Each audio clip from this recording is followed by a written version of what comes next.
I pledge my head to clearer thinking, my heart to greater loyalty, my hands to larger service, and my health to better living for my club, my community, my country, and my world.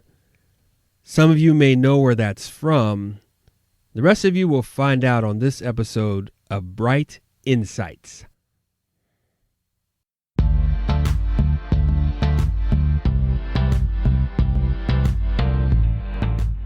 Welcome to another episode of Bright Insights, the podcast that leads you to less stress and more success.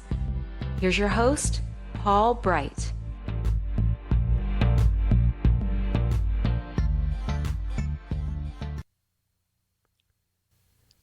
Thank you for listening to Bright Insights. My name is Paul Bright. I am your host. As always, you can find out more about me, my background, how I came to this point by going to brightinsightsmedia.com and checking out my About page.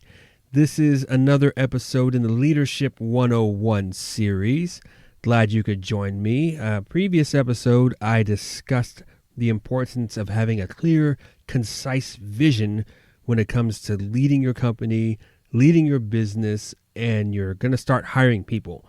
You want them to have a place to shoot for. Everybody needs to be united. They all have different tools and different ways of getting there, maybe. You figure that out as you go along, but as long as where they are going is very clear and concise and beyond just having a goal, they will get there. If you want to get people thinking more in unison on how they're going to get there, if you want to get a certain type of employee, you're going to have to start creating a culture.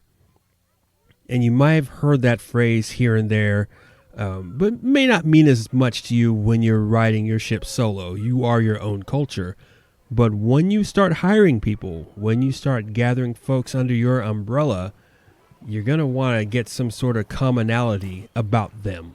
Not necessarily the same skill set or the exact same attitude, but really the same type of thinking. And I learned a lot about this when I worked for 4-H. Yes, that was the 4-H pledge that I recited. I used to work at 4-H summer camps in my college years. And I'm going to tell you a few camp stories. Hopefully some of my ex-camp peeps are out there, fellow camp counselors and staff are out there listening to this. I've got a few camp stories. But they're going to illustrate what I learned about culture and its importance as I talk about my fun past. So I'd never been to camp before as a kid. I grew up as a military brat. We were moving every 2 to 4 years. My dad was in the Air Force. I lived a lot in the Philippines. I lived in California, Arkansas. North Carolina was where the last stop was. And I went into college and I had no real work experience until the summer came. It came a bit, maybe late spring. And I saw these advertisements for hiring for the North Carolina Cooperative Extension Service working at summer camps. And I thought, I've never been camping before. This has got to be fun. So I signed up and had no idea really what 4-H was. Honestly, I just saw the little green clover and that was pretty much it. And so I went in there, I got the applications, I got the phone call, I met at a college campus. They hired me after the interview. They gave me a lot of information on 4-H, and it was nothing that I'd ever known of. Why would I know about agricultural and farming communities? So I did a little research, a little history checking, and it was like this was a way that schools could teach their kids that lived in these communities really good science-based farming techniques, ways to help, raise better animals and tending to the crops. Because it was hard for other farmers in the area to learn these things. There's a new way of doing things, and they might be a little more stubborn. But these kids could learn these things and show off their animals and show off what they did, and the farmers could pick up on it. It was really cool because now the entire community is aware of the importance of agriculture and the communities and how important that is. Even today, we're all about that. So I went, naturally. That's what I do. I go do things I have no idea what I'm doing, but I just went into this world. And it was a blast. I was dead tired by the end of the first summer, I cried the whole way home because I had so much fun. Like I was one of the kids. I mean, I was involved with canoeing, archery, fishing. Again, stuff I knew nothing about. Nothing. The first time I ever held a snake was because the program director was known as like the snake lady. And I was like, why is she the snake lady?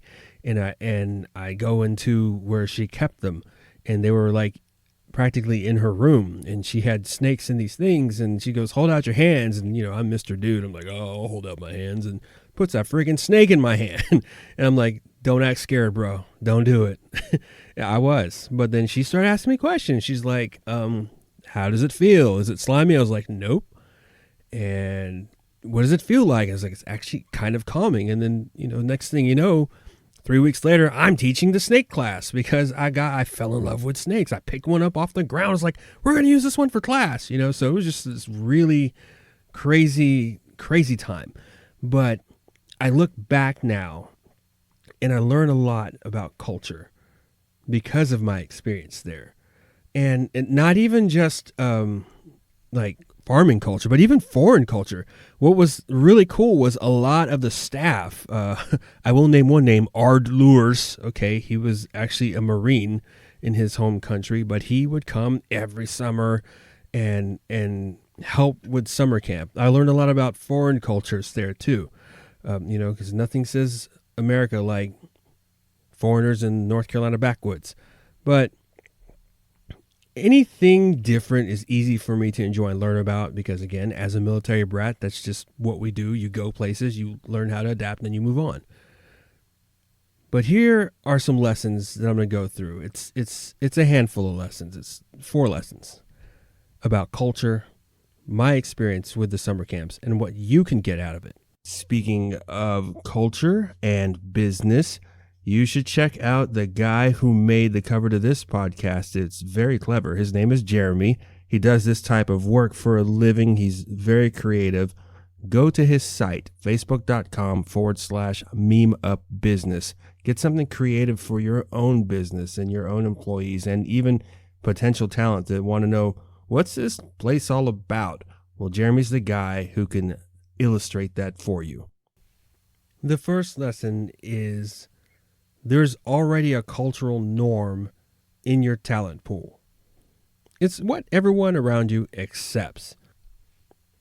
Just because you have an idea of the ideal type of person you want to work for you doesn't mean that everyone is going to immediately adapt to that. If you're hiring people from the same type of culture, they've probably already got a cultural norm. So just accept that off the bat, that there's already a cultural norm from the talent pool that you're hiring. When I was working there the first summer, it was 9 weeks of camp. And half the weeks were the regular, what we call regular traditional 4-H camp. Kids would come from various counties. They would come in. We'd have a pretty set program of activities, crafts, all nature-based, a lot of Native American history. But then we had these things we called specialty camps. And every week, the camp would focus on a special type of activity or population. And one of the weeks was fur, fish, and game. This camp was 90% boys, okay, from ages like 8 to 17. And just from the name, fur, fish, and game, you can guess what it was all about. It was all about hunting and fishing. And they would do some of the regular camp stuff with us, but most of their activities were about hunting. They were about fur trapping. Best places to fish, what types of fish are out there. And when I found out about this, I was like, I don't know what I'm going to do because I'm really not for hunting. I had kind of a hippie-ish mindset at the time. I was like, I ain't killing no animals, man. I'd happily go eat a bucket of chicken wings, but I ain't killing no animals. And I learned a lot, though, about the beauty in hunting. As I learned about the true rules of hunting, and I watched like the national, like the federal wildlife people, they came out and they said, we're going to go spot a deer. I'm like, what is spotting a deer? And they said, well, what we do is we go find a deer and we do humanely kill him, but we're checking for disease. We're checking to see the health of the deer to see if there's anything else going out in there, because there may be hundreds of deer that could be, they may not be doing so well, but we won't know that until we check one out. And so they would spot a deer, they would humanely kill the deer, and they would check it, they would dress it down. So they'd bring the deer to the camp once they caught it and, explain all the parts of the deer and, slice it. And maybe most folks would be grossed out, but these kids were all in it, man. They couldn't wait for that bell to ring. If it was 2 a.m, 10 at night, they didn't care. They were all up and just, in awe, amazed by it. And I was like, that makes sense. They said, if there's too many deer out there and they eat all the stuff, they all start to die. They get diseased and what have you. I was like, this is interesting. And more about snakes. I learned a lot of stuff. So this was the accepted culture. I can't walk in there and say, everything you're doing is wrong. This is how they were raised. This is the culture that they grew up in. This is the world that they live in.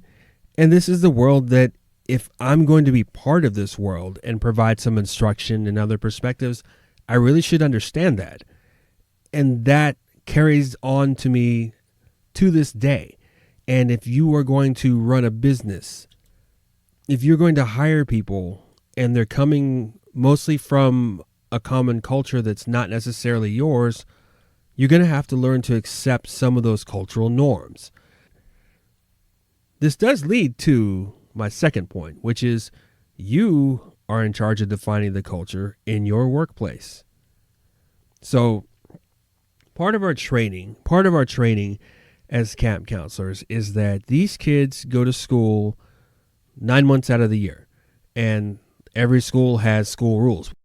We wanted camp to be different, a very big learning environment. We wanted it to still be fun. 2 things: be safe, have fun. In that order. If these kids are not safe and they're having fun, but there's nothing safe about it, we're talking about kids that are in the middle of 365,000 acres of woods. So you needed some safety, and you didn't want things to just say, here's all the rules or you're going to die.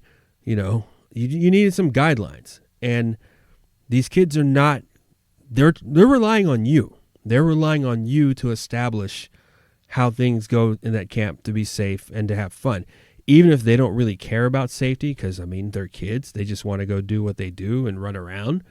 They're still relying on you. So they would tell us, come up with no more than 7 rules or guidelines, and don't use the word no. Other than that, get creative. So I did. This was me establishing the culture in my cabin. I mostly had 9-year-olds. And that's a great age because they're still young enough to have fun. When they start questioning things a little bit, but if you give them a good explanation, they'll run with it. They don't try to outthink you necessarily. They're just young enough to have a blast, and not too young, and they're not too old to get too rebellious.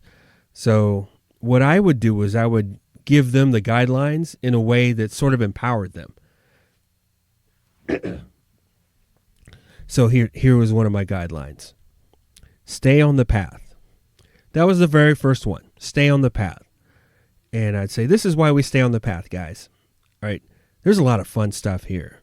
You see the path down to the lake. You see the path that goes over the swinging bridge. It leads to the archery range. It leads to the rifle range. You see the path down to the canoes, the path to the kitchen, the path to the playground. All this stuff. You can follow a path to it. Now, I like animals. I like snakes now. I didn't like them until I got here. I love snakes. I don't think all snakes love me. And they don't go on the path. Their homes are way out in the grass somewhere. Same with big spiders.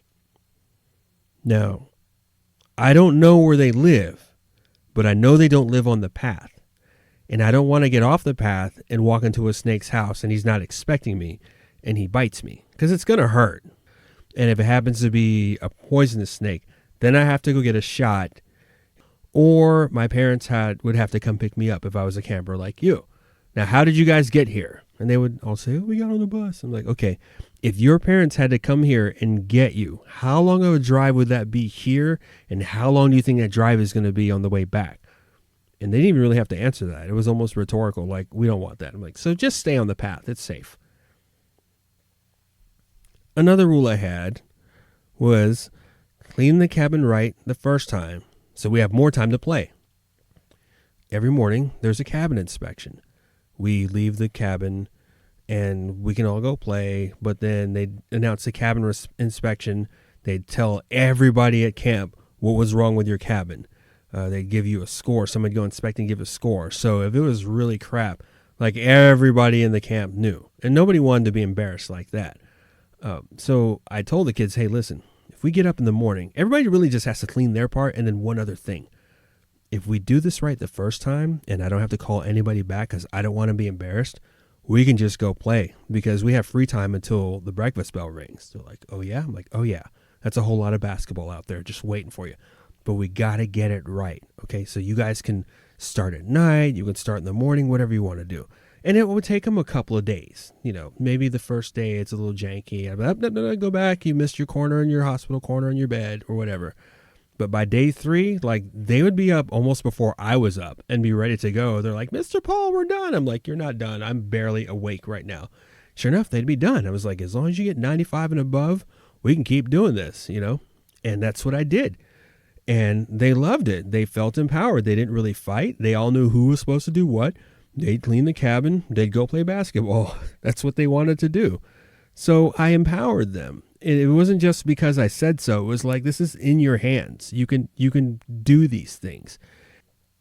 You are in charge of your culture. Yes, like rule number 1, you have to accept the culture that's coming from if everybody's coming from the same place. But you, when it comes to your work center, you are the person that's going to be leading that culture. If you have a bad attitude with your employees, it's going to bleed out, especially if they're in customer service. And if you have a bad attitude with them, if you're all about telling them what to do because I said so, you don't empower them, you don't give them chances, you don't give them grace to learn because you're so focused on that bottom dollar, that bottom line, what that's going to look like, your customer service representatives are going to really start representing you in that bad attitude. Either they're not going to stay or they're going to just pass it on. They're not going to have patience for the customers who are really your ultimate dollar. Now, if you have a very good attitude, but you don't really enforce any guidelines and stuff, then these guys may not have the discipline it takes to run jobs, especially when things get busy. But if you have a really positive attitude and you're encouraging them because you want them to encourage the customers to buy more products and services from you, and you establish that culture, that's on you, no matter where everyone comes from. That's on you.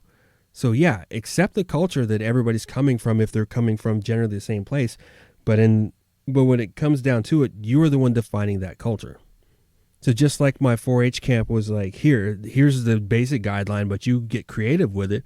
That's the creativity that I went with. And it carried out through all my cabins every week.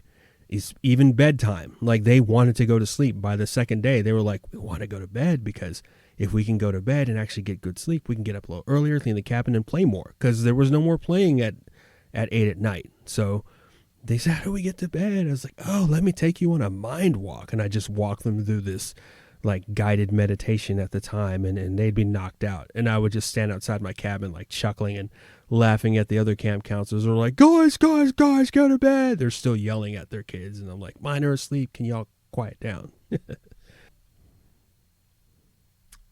My third culture lesson is you still have to have some flexibility. So the third year that I started working for 4-H camp, I became the ropes course instructor. And this is the person that's in charge of team building exercises. So you're basically going to teach a group, from 4 or 5 days throughout the week. They're going to come to your course for about an hour, do some basic team building exercises. And by the end of the week, they're going to learn how to communicate better. You give them an exercise, like the peanut butter pit game where you have 3 stumps and 2 planks, and everybody has to get from one end to the next without touching the ground. And people have to figure out how many people they can get on the planks. How do you get people from one side to the next? And someone's going to step up. Somebody's going to be the leader. Somebody's going to end up being the communicator. You didn't really designate those roles. You just wanted to see it happen. And after each each event, I would ask questions like, so who was the leader in this? Who came up with the idea that worked? How did you guys communicate it? Did anyone else feel like they had an idea but didn't get a chance to share it? Was anyone scared? Did anyone feel bad about something someone said? And they were about getting these kids to talk about how to say things the right way, taking consideration to others, letting people lead. And sometimes people would feel bad. They drop their head. He's like, oh, yeah, I did call him stupid, And it was cool. And then you would see like the shy kids over time would start to assert themselves and communicate what they believed. And in even the last event, like if I trusted them and they saw that I trusted them, I would have them all pick me up and go overhead. And this would be like 10 to 15, like 9-year-olds could legit get their arms underneath my body, lift me up, get me almost overhead and put me down without dropping me. And you know how like kids are like, ooh, boys, ooh, girls. And they would be high-fiving, hugging each other. They didn't care because they came together and did it. It was so cool to watch. And 90% of the time, that's how it went. But then I had this one team. They were 10-year-old boys. There were 10 of them. And they flew through all the challenges. It was, normally it would take like 4 days. They'd be like, they were done with all of them by day 2.5. They were rude to each other. They were very direct. They were kind of rowdy, but they finished the challenges. And it was like when they were done, no one really complained about, so he called me stupid. They didn't really care. They would just high five each other. All right, what's next, Mr. Paul? And they came from like the rougher side of the country or whatever. But it was funny because the first 2 times I saw it happening, I was trying to stop them. I was like, hey, don't call him that. That's not nice. Or, whoa, time out. I heard somebody say this. What do you guys think of that? And they'd be like, oh, we don't care. Can we finish? They didn't really care. They just did it. But they were safe and they didn't cuss. And again, you might find this is almost back to the second lesson. Like you might find this with a culture that you hire, that they do things and communicate a little differently than you. But in the end of all ends, they get the job done. And you have to have some flexibility with that. You have to, don't get too hardline. You are in charge of your culture. There is a culture that's coming in sometimes, but just understand it and be flexible. Be flexible. Find that one person that's in that pool who can help educate you on what's going on and maybe also be your liaison to how things need to operate. So if you got a bunch of, cursing folks back there, maybe you don't necessarily want them on the front line for customer service. But if you do need people, then you have to be a little flexible, but you can say, hey, listen, I understand this is how you guys talk. Okay. Maybe they're like me. They're from a military background, but now we're dealing with the front line and that doesn't carry over well. And if we start losing customers because this is how you guys talk to each other in front of them, then we don't get paid. And if we don't get paid, we got to start letting people go. You see what I mean? Have some flexibility. So, hey, listen, if this is what you guys want to say and nobody can hear you, this is how y'all talk to each other, fine. Go ahead and do that. That's your thing. I don't want to stop that. But now we're on the front line. You see, have some flexibility. The last point I want to make is about how you can get the right people in. You can do this by building culture questions into your interview process. By the 4th year, I had gone from being cabin counselor for 2 years to the ropes course instructor, and now I was the program director. And as the program director, I was the person who was supposed to design the daily schedule, and for the regular camps and for the specialty camps, I would, the schedule wasn't as important because they did their own thing most of the time, but I would keep things afloat, and if they needed stuff, I'd go get it. But we didn't hire every position by the time I started working. So I'd have to come there, start working a week before everybody else showed up and fill in the rest of the positions. And they said, well, you're the person who gets to hire because they're going to be working at your campsite. So it was between me and the camp director. And the camp director was more about the facilities and just the overall look. I was the program person. Me and him would switch off like who we hired for staff. So I didn't want to just hire regular folks. I wanted to hire people that were going to be able to fit this camp lifestyle. So once we got past going over the credentials, like, hey, what's your experience with kids? And at this point, I didn't know I was doing it really, but I would start asking questions like, so about how many hours of sleep do you normally get at night? And, how flexible are you with heat? I'd start asking questions like that. And, do you have a problem making a fool out of yourself in front of kids? And sometimes I'd get that perplexed look like, huh? I'm like, well, I mean, we are working with kids at a summer camp and things get a little rowdy at times. Do you mind once in a while if you were just to be downright silly with them? How would that look for you? And based on how, of course, everyone's going to say, oh, yeah, I'm good with that. But based on how they answered the questions, that would help determine who I wanted in those positions. Because I'd be like, I don't know if this guy's going to hang as a camp counselor because, he doesn't sound like he'd be good with kids or you know what? She might be a really good fit. She's a little crazy, that might be the right kind of crazy. And so that's what I would start doing. It wasn't anything official on paper, but if I got a sense that there was something that just I wasn't sure about, or if they would be able to do the camp lifestyle, I'd start asking questions around that. And I came to learn later on that some of these bigger companies actually do this. I remember listening to a podcast, I believe it's $1 Million Interviews, and they interviewed the CEO and the original founder of Grasshopper, Dave Hauser, and he talked about this, how he started building actual culture questions into his interviews, and I thought that was really neat. I was like, oh, that's really a good idea, because you can get a lot of people in the tech world that are could check off all the boxes for, I'm certified in this, I'm certified in that. But if there's a certain type of culture, they're looking for people that are more independent minded, that can do things on the fly and just check in once in a while. And he would start asking questions about that. If his organization needed people that were going to go by the book and had no problems accepting orders from management because of whatever area they're in, he would start including questions about that. I have a good friend that works for a local design company, and they like to have a lot of fun. And because they have a lot of fun in between clients and selling stuff, it gets their energy up. And when they do have to meet people that walk through the door or ordering something, they always have an energetic, positive attitude. And she was talking about some of the questions that she asked in her interview. And one of the questions was something like, will you dance in public? And I was like, that's a good question, because that's something that you guys do. And she said one of the answers she got was like, well, I'm not going to twerk or anything, but I might just pop lock and pass it on to the next employee. And my comment was like, must hire right now. That's a perfect answer for you guys. And I thought it was cool, because then that was speaking to the culture. So that's what you can do. That's a fourth lesson you can have, is build culture questions into your interview. You want somebody that's going to go beyond dotting the I's and crossing the T's. You want to get a good sense of where this person is and how they're going to fit into things, because it's always cool the first couple of weeks.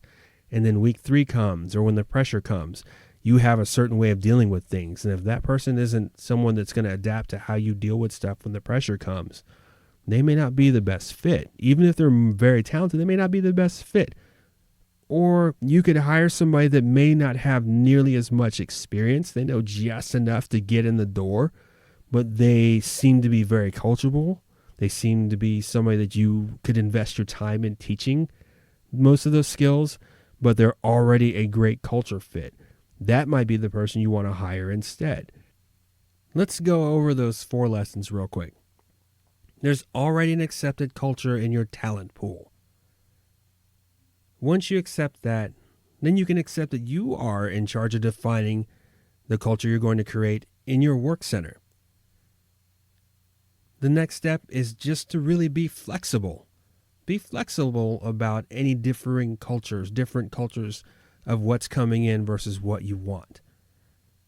And if it comes down to it, start building culture questions into your interview process.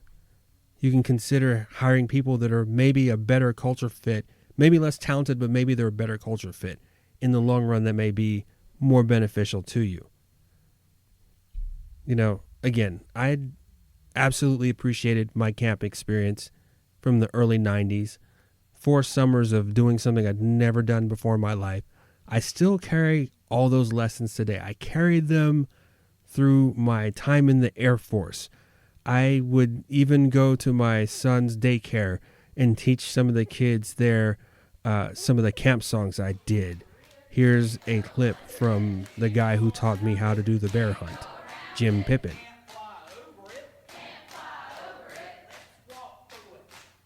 God bless you, Jim. R.I.P. Man, that bear hunt, I taught it to kids at church, and it was just so fun because it got all these kids in unison and they would get going and get energized, and you just could be silly with it. I loved it. I carried these lessons with me through every phase of work, every phase of leadership, anything that I wanted to start and implement about getting that right culture in place. And you can do that too, no matter where you're starting. Whatever type of culture you want, you can do that. Just keep these lessons in mind that you're going to be getting people who've probably assimilated to a certain type of lifestyle culture, and then you get to define the next culture by having them adapt to you, and then you got to be flexible and adapt to them, and then even start building culture questions into your interview process.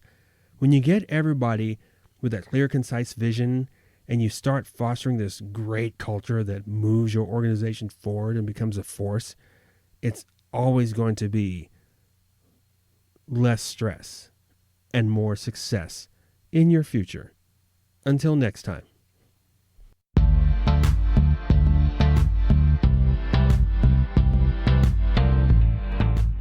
Thank you for listening to another episode of Bright Insights.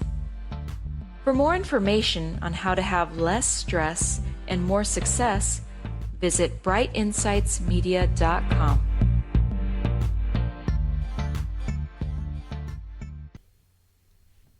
Special shout out to the Mignon Brothers, the Callahan Bandstand, Millstone 4-H Learning Center, and the Shutt family.